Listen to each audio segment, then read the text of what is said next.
Good morning. Thank you very much. The scope and depth of the opioid crisis is absolutely unprecedented, and it affects every industry. The economic cost is tremendous, but this is not just an economic issue. It dramatically affects the lives of lots of people that we care about.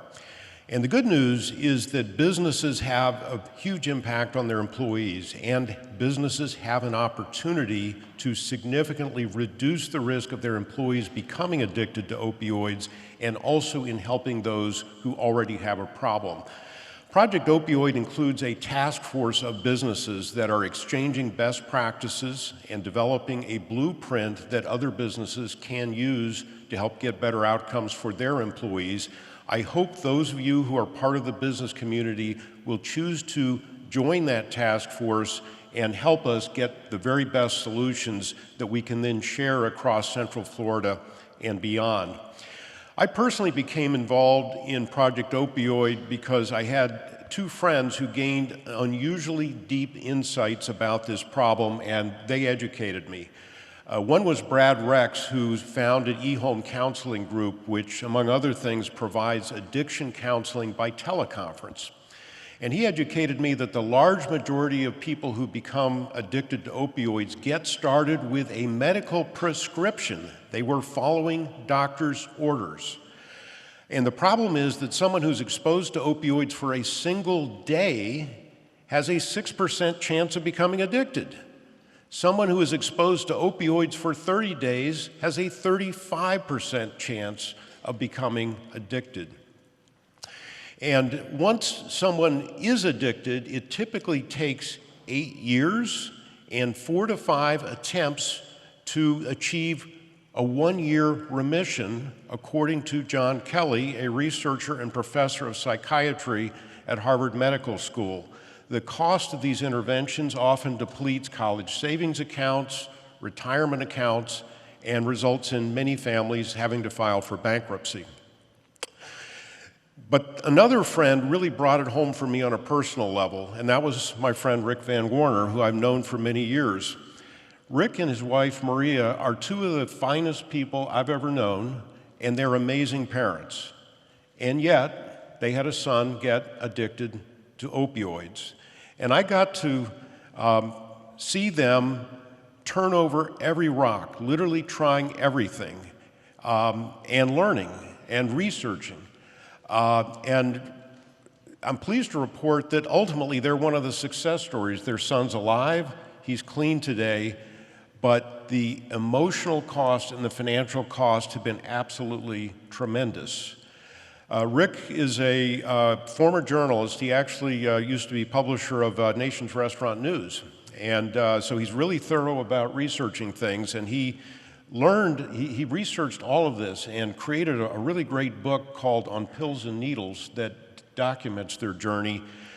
Rick, I wonder if you'd be willing to share some of your experiences with this, which I think the audience would find really valuable. Rick? Thank you so much, Kim. I'm going to use this right here, but one of the things that I think is very important and that Kim and I are really working and helping to lead the business community effort on this, but it is really, as previous speakers have said, it's got to be something that we all get together on. It's not going to be solved by one aspect of the community. It's going to take everybody.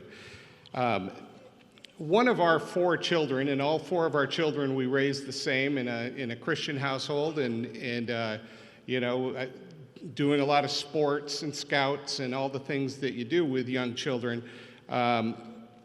One of our children discovered opioids at the age of about 16 in the high school. And in the high school at that point, which was about the height of the pill mill epidemic, they were flowing so freely that I had a sheriff tell me one time that it was like getting candy at a 7-Eleven. That's how easy it was to come across these pills. And a lot of them were coming out of parents' medicine cabinets, grandpa, grandmas, aunt, uncle, because there were so many prescriptions, over-prescribing of these pain pills, and most people would take 1 or 2 and not like the way it made them feel, and then they go in the drawer or the medicine cabinet, forgotten. Unlike alcohol or marijuana use, which is pretty easy to spot if you know what to look for, there's no scent, there's no real obvious signs that somebody's doing opioids, which is a pretty scary proposition when you're in the middle of it.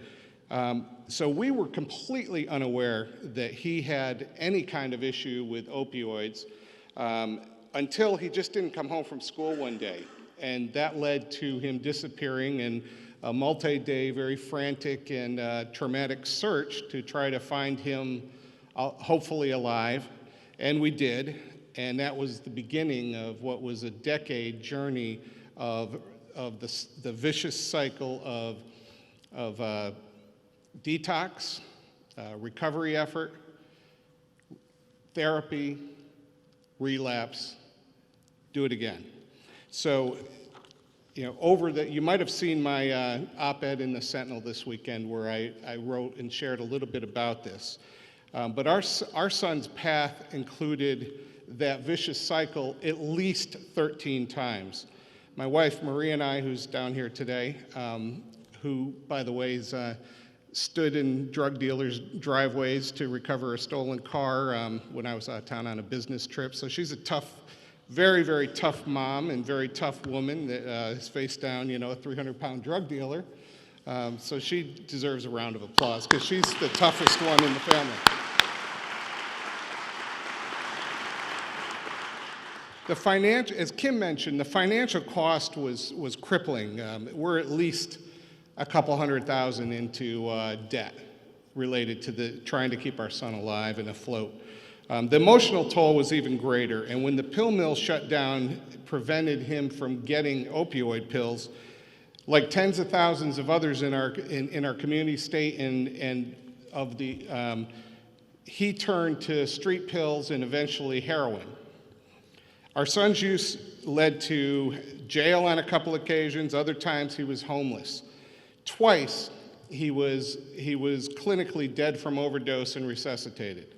And this was before Narcan, it was CPR. Clearly, God had a plan for our son, and we were blessed because he's alive today and he's free from the grip of opioids. And we also recognize that we're really the lucky ones.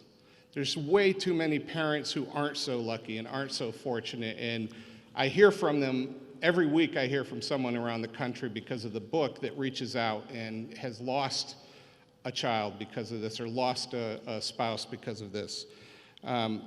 We learned an awful lot through this very difficult, long journey and our fight to keep our family and our other 3 children healthy and intact.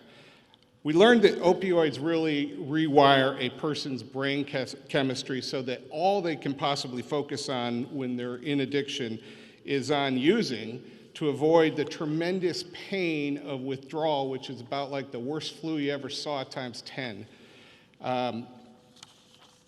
We also learned that once somebody's addicted, there's virtually nothing that we can do beyond not giving up on them and not continuing to offer them or let them know that they're loved. But as far as trying to fix it, it's not possible. It's the person has to get there themselves. But we also learned that the system to try to find avenues of help is extremely broken. We learned that 12-step programs have minuscule success rates with opioid-dependent people. We learned, as First Lady and Governor DeSantis talked about earlier, how important, how closely linked mental health issues and drug dependence are. We learned one of the breaks in the system is that most therapists will not take on a new patient if there's any admission that they are involved with drugs or that they are addicted. As my son's girlfriend, several of his friends, and others in our community continued to die, we really understood firsthand how hopeless this epidemic can be and how widespread it is to where it's killing over 100 Americans every single day. This is why I got involved in Project Opio and why I'm so thankful for my friend Kim, Andre, Sheriff Lima, Pastor Hunter, and so many others in the room that have joined this effort. Our shared focus is pretty simple: to unite the community and eventually other communities around the state and nation behind holistic solutions that make sense and that are proven to work. They're practical, they're proven. There's no one size fits all. This is a very, very complex problem, and reversing the epidemic will not be easy.